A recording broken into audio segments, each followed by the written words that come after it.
Welcome back to SwitchCorner, my name is Alex and today we're taking a look at Beyond the Steel Sky on the Nintendo Switch. The long-awaited sequel to the cult classic Beneath a Steel Sky. Was it worth the long wait? Well, it's one I've personally been excited for, so hit subscribe if you love the Switch as much as we all do here. Join our growing family and let's get started.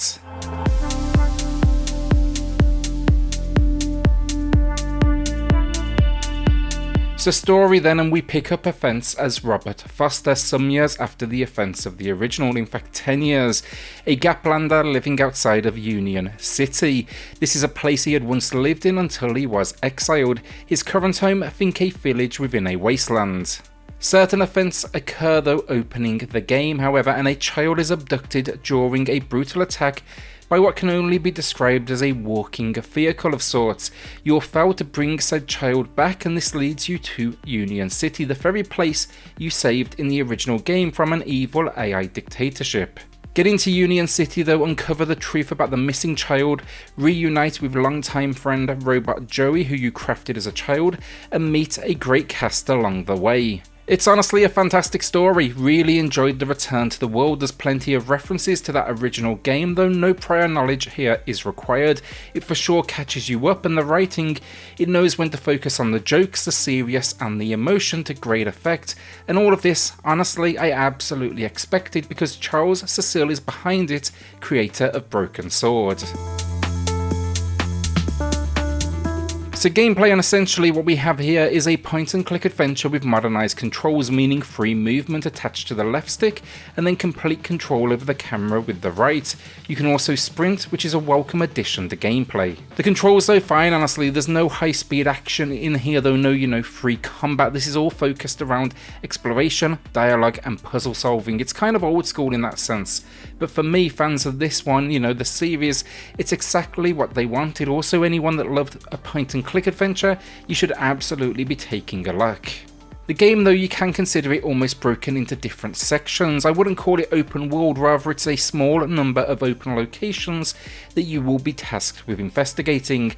The game clocks in, I'd say, dependent on your puzzle solving ability, around that 10-hour mark, but I have seen runs as short as 6 and those near to 15. That core gameplay though, yeah, look for clues to push you forward, solve puzzles and collect a whole lot of items that will be required for that progression. Some early examples: a power pack to boot up a truck, and a hand scanner that will become an integral part of this one's adventure. That hand scanner then, it's basically a hacking device, and a good one at that, allowing you to configure devices around you, from the reaction of robots to making vending machines kick out goodies rather than set off an alarm due to vandalism. Think also just simple things, opening doors and new locations, it's all in here.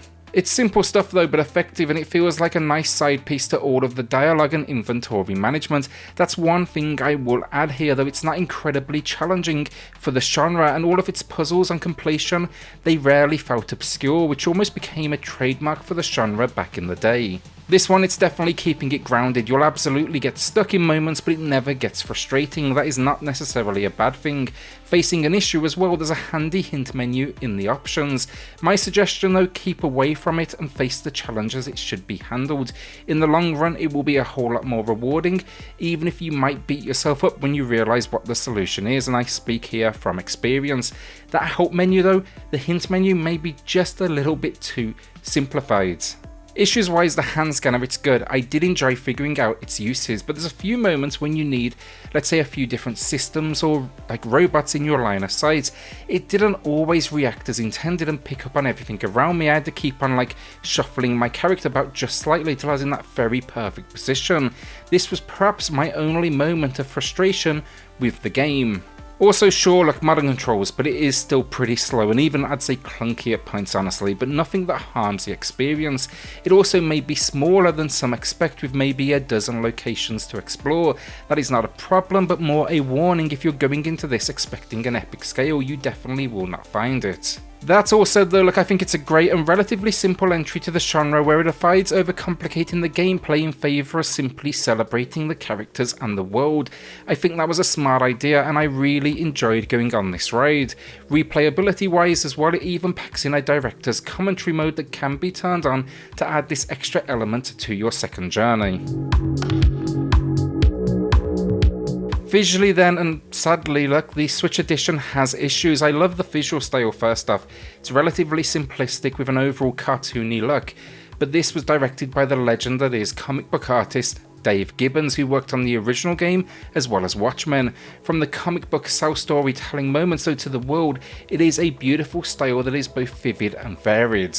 Character models then are a particular highlight in conversation with very different animations to reflect their personalities, though I will say at this point that doesn't always translate to in-game. Expect to see characters here stuck in the world, on each other, on you, and I even had a couple of conversations where you're looking at my back.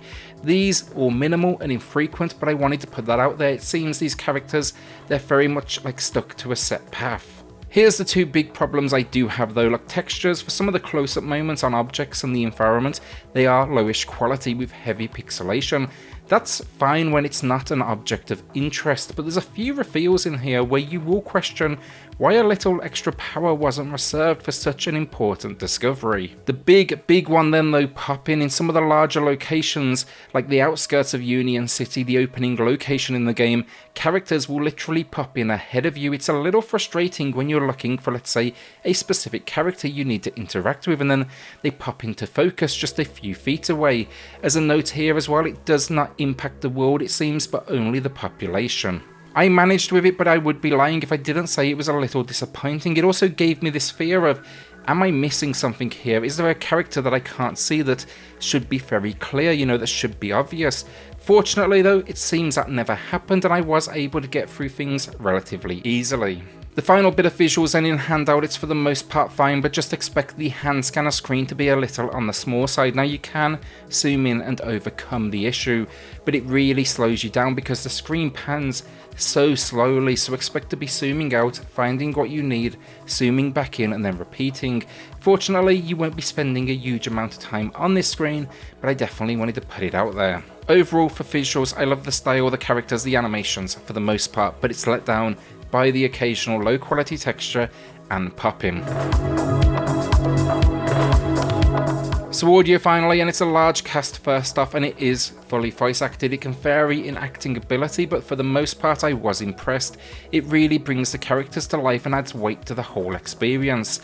Sound effects then are minimal, but they do enough to add a little ambience to each location. And then music, while it's not a huge soundtrack, I was impressed. There was a few real standout tracks in here, and I'd be lying if I didn't say I'll be trying to hunt down a final copy of the soundtrack.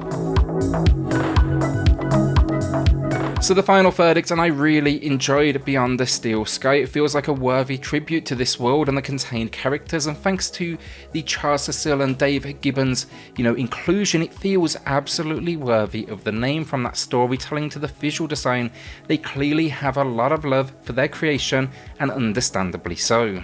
Sadly though, as much as I did enjoy it, I can't deny its issues, mainly some clunky controls, especially the hand scanner, and then visual bugs and issues that pop in, and low texture detail on key elements and individuals. I actually jumped online to check out some PC gameplay and iOS gameplay, and I couldn't see that pop in issue, so it seems to be exclusive to the Switch builds. That said though, look, fans of the series, you absolutely owe it to yourselves to check this game out. Just go in understanding the issues, and for me, with that in mind, it's an above average, a 6 out of 10, and that drop mostly comes down to the character popping around you. It's just distracting, and also, as I said, can add a little unwanted nerves to your adventure. Will you be adding this one to the library then? Let me know in the comments down below. For me, the storytelling and world in the end, it won me over, and hopefully they can drop a patch soon and fix up the issues. With that then, a shout out to the patrons of the channel who are just going above and beyond to support SwitchCorner. It helps more than you know, so thank you all so much. Then hit subscribe if you love the Switch, as much as we all do here. Join our growing family, and I'll see you all on the next video. Thanks everyone.